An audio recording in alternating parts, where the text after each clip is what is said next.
So now let's go ahead and look at the one that I actually use. So then we'll go back over here to 1.1 and let me resize it so that everybody can see everything I'm doing. So this is how it starts up. When you come back, this is 1.1. Do not get your panties in a bunch. It does not look like this by default. It also has a white background. Let's go ahead and get a lap in so that we can do some analysis. More Watkins Glen. I don't want that. Road America. I'm gonna look at Watkins Glen data. Lime Rock? No. Huh? Cloudy.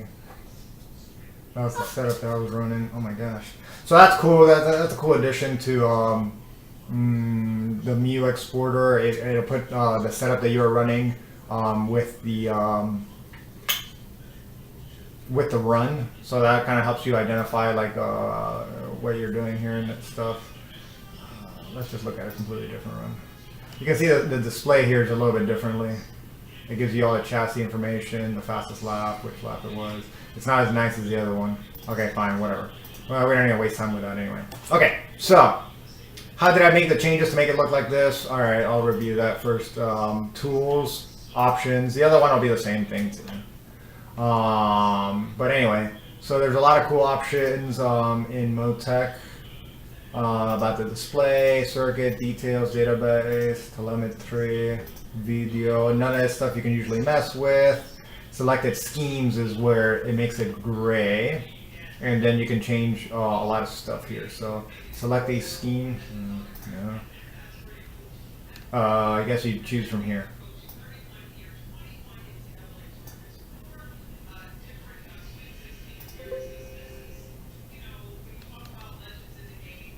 Ah, okay. So this is your schemes, Motec white, black, white, gray. I chose gray, cancel because I've made some modifications to it. Here you can modify the colors and just make up whatever you want and make a scheme for yourself. You can have the background be green, whatever you want it to be. The color index.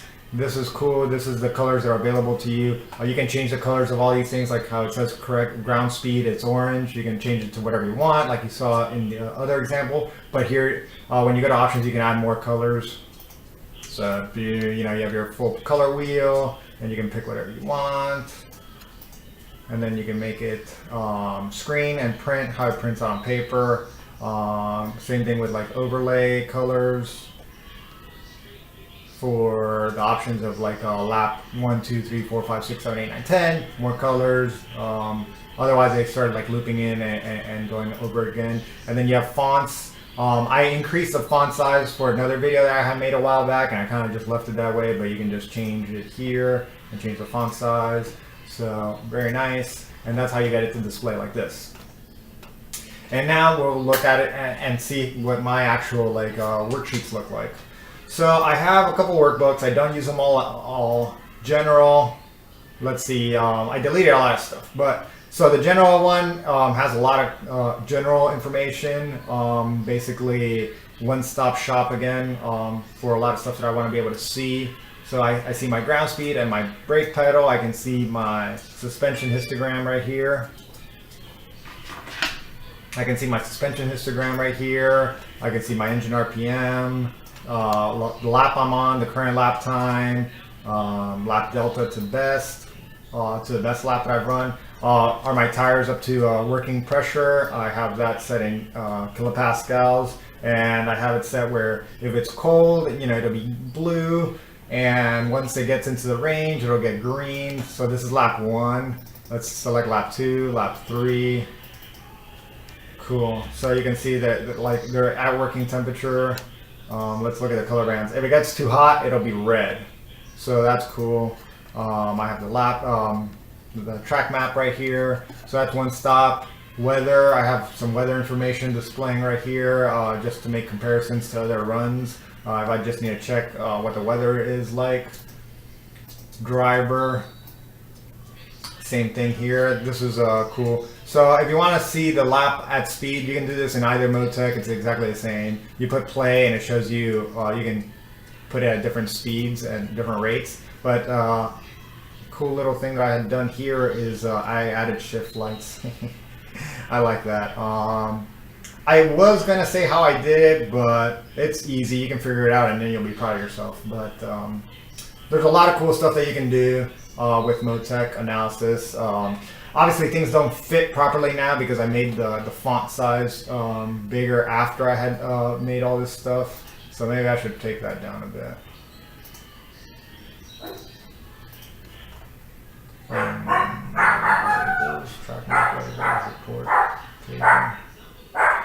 I wonder which one that is. In any case, I'll mess with that later, but it shows the little title there.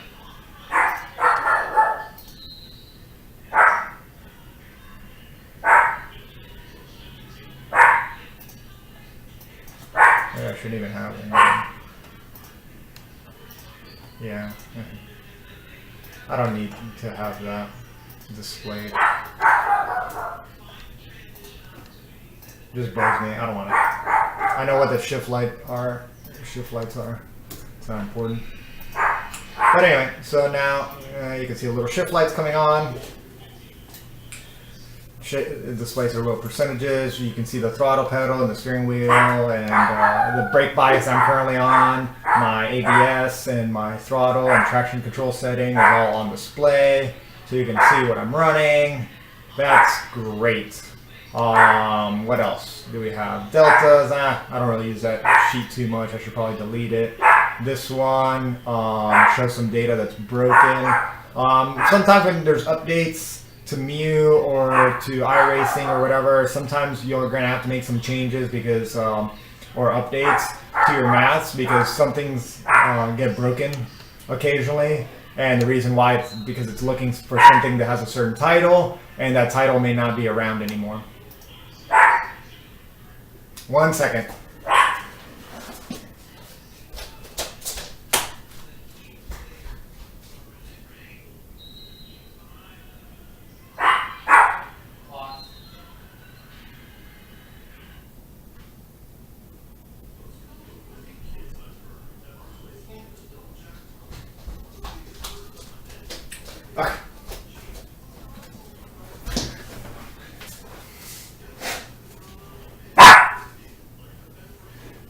Okay, so here we see braking analysis.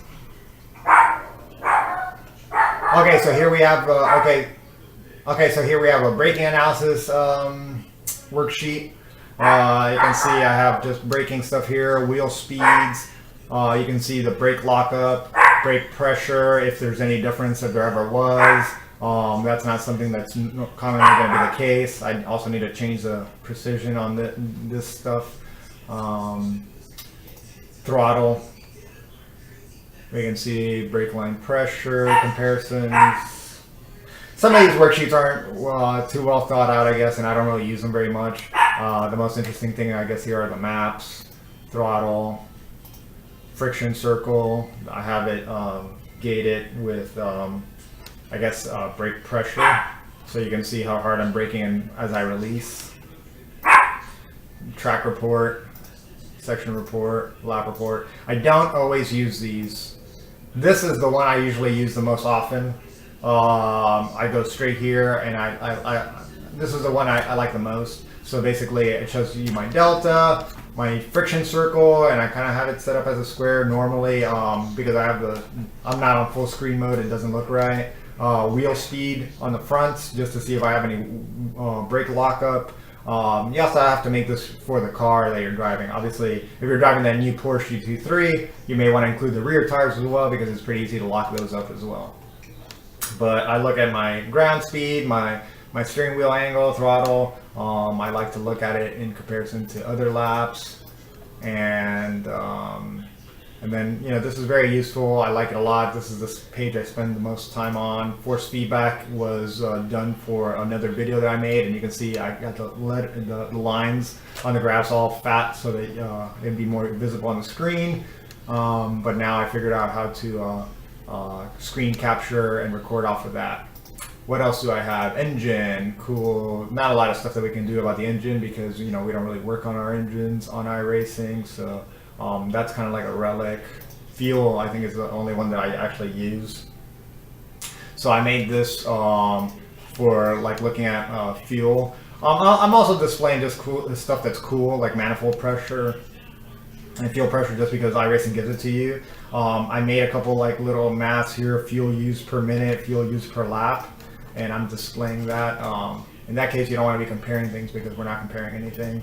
But my throttle percentage and fuel used per minute right now showing 0.52, fuel used per lap 0.91, gallons per lap 0.52 gallons per minute. I forgot, but one of those was the at first I had it and it wasn't working right and it was giving me the wrong answer. I think I fixed both of them now, but I need to double check. But yeah, so that's pretty cool. I think I have it fixed, but it was definitely doing the math incorrectly. RPM histogram, lap reports, just engine temperatures and RPM. Transmission, do we have anything cool for the transmission? Again, the shift lights are showing. And we have a gear map here that shows you what gear I'm in and what corner. Gears, and you can see G-Long smooth. That means that I made a channel that shows you the smooth version of the G-force longitudinal gearing. This is scatter plot, the differential. This is what I started working on, but didn't really turn into anything very useful. But I was trying to help make something to help setting the diff on the car and analyze how much locking I'm getting out of the rear. I have some chassis stuff here with the ride heights, rake versus height. Kind of gives you a line of kind of lets you know it has something to do with your downforce to drag ratios, and it's affected by your rake and your ride height as well. So this is something for cars that have a lot of downforce. You can kind of get an idea of whether or not you're at the right downforce setting. It can somewhat be useful, but you can see this line draws the right height of the car in the front and the rear as a function of the car's ground speed. So obviously as the car goes faster, it squats more and more. And here's something that I wanted to work on, but I haven't gotten around to. Suspension. Again, I don't really use this plot. Velocity, don't use this plot. This is my plot for rebound and bump. This is the suspension histogram, and like I said, I have them always two options here. I have it where I'm actually showing you my setup. This is the actual compression and rebound that I had for the car, and let's see. So what I want to make sure that we have a different setup entirely.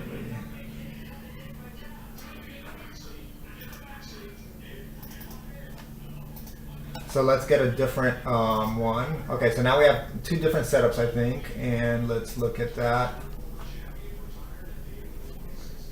Cool, so I think we do have some differences.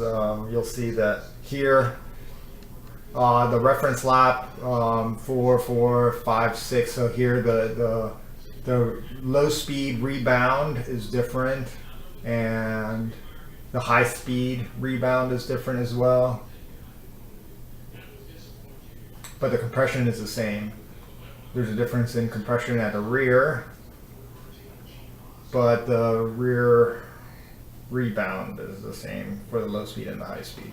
So a little bit different setup, and you can see the setup differences. That helps with, I want to be able to see that so I can compare and know what the difference was, because sometimes it's hard to track that in my mind, and I used to have to write it down manually, but this is a nice way to not have to write it down and just be able to display it like that. FFT worksheet. Also, for reference, it's kind of worthless to look at these plots, and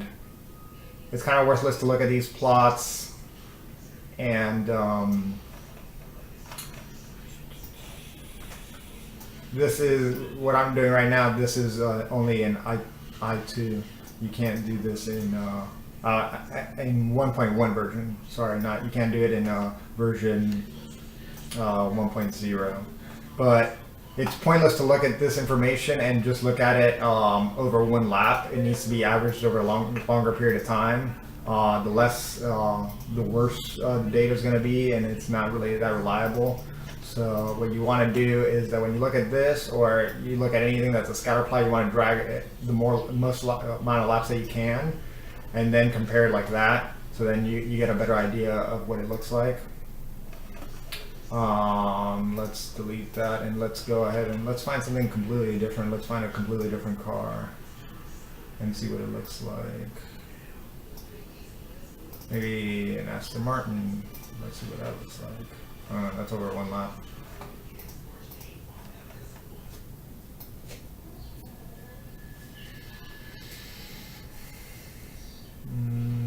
I'm looking at this column right here where it shows me my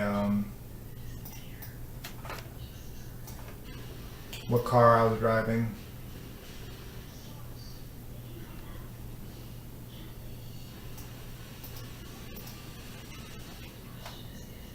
I just want to see that I did enough laps. Okay, total laps 6. Okay, so let's look at that. Okay, so you see what I mean. This looks very different from what we've seen, where the other one was very peaky and it was kind of symmetric. You can see where here it's different. It's not as has a little bit of a different shape and less of a peak, and it encompasses more of a higher frequency suspension movements, higher frequency velocities. So like it's a little bit of a rounder nose here. But anyway, just that's kind of like qualitative. The suspension velocities are around where I like to see them in general. So is that a good thing or a bad thing? I don't know. This is what a Sebring, so we know it's a really bumpy track. That's an interesting thing to observe. I don't know if I would work on it or not. Maybe worth just a try. Tires are something that we look at on iRacing a lot, so this is what I came up for that. Here at the bottom I showed the entire run so that you can see you know what the trend is. You can see that the tire pressures keep on building. Tire pressure keeps on building. I show the track temperature and air temperature because that's important for reference. This is what the setup was. This is the pressures that I started out with, and this is my pressure as it grows or increases. And I'm showing you the lap selected pressure in these windows. Tire temperatures, we don't really need to look at that much. I used to try to do something clever for it and try to set up the camber with it, but the problem is that iRacing's updates change everything so often that it's kind of hard to stay clever, because any kind of scheme that you come up with to set up the camber will end up changing anyway. So I just don't really have the time for it. And then the friction circle, but you can see the kind of cool stuff that you can do. Print out. This is in the case of if I want to print out on paper any kind of like sheet, like this is what I would want to print out. Everything's kind of like on top of each other, it kind of displays better. I would probably want to print it out in paper, like on white though, but you can't just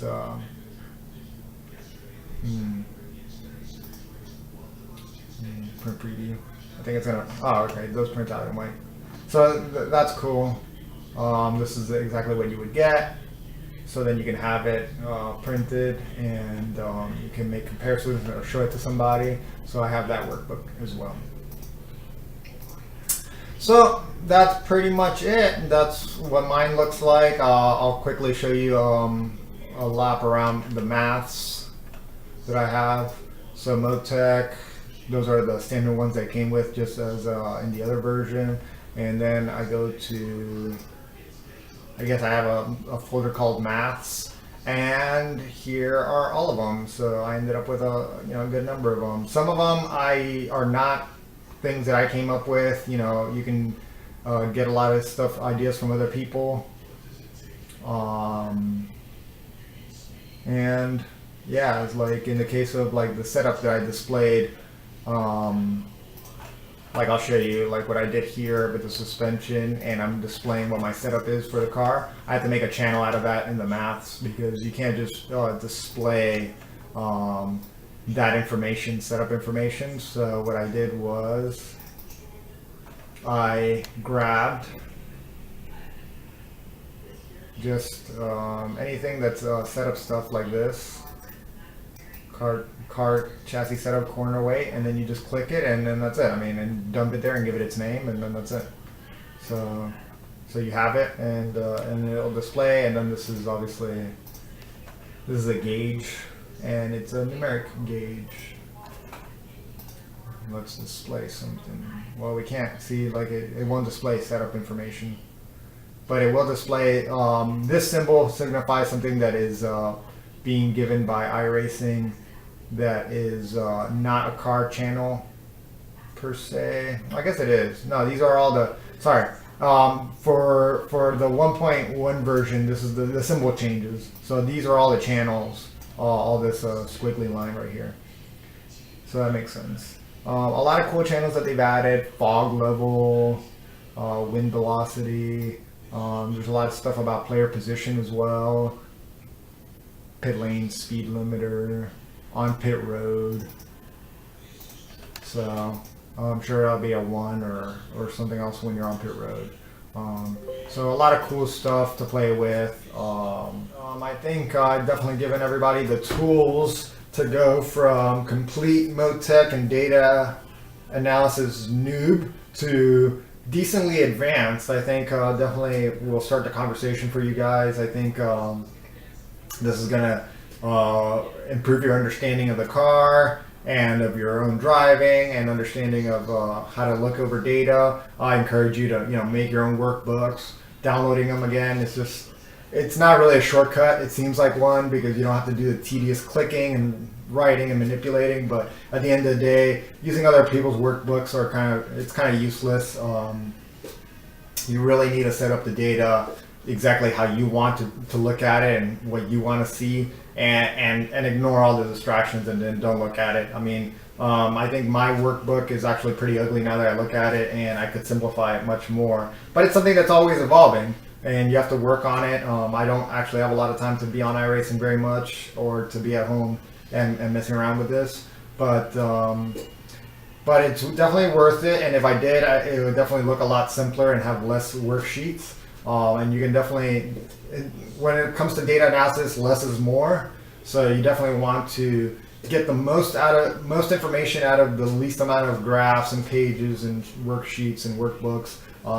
Try to simplify it. There's cool stuff that you can do. There's arrow stuff that you can do. You can use a lot of just simple physics. Now we have the tools to do so. We have ride heights. We have suspension. You have the spring rate being given to you, so you can take the spring rate. You can find out what your downforce levels are at each corner of the car. You would probably have to make You would have to probably make an input change every single time, or at least input a number, so it wouldn't be the most convenient thing ever. But there is a way that you could have relative downforce level measurements. You could have a lot of cool stuff. Drag, maybe. Obviously, would have drag testing available. Could you make horsepower measurements? Technically, you kind of could. You could always base it off of your acceleration and your mass, and you can make experiments to figure out what your drag coefficients are, and based on that, you could definitely at least have relative horsepower measurements. So it would be pointless because there's no tweaks that we can do to the engine anyway. But just a very powerful tool, and I hope that this video helps people, and I hope that you guys like it. I think I was pretty thorough. I know this was very long, but I think that this is just a level of detail that somebody that's brand new to data analysis would need. So go ahead and give me any kind of feedback that you want, or if you have any questions, you can put them down in the comments. I usually reply pretty quickly.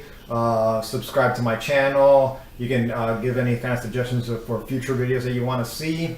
And thank you for watching, and I hope that you watch my next videos. Thanks, and I'll see you on the track.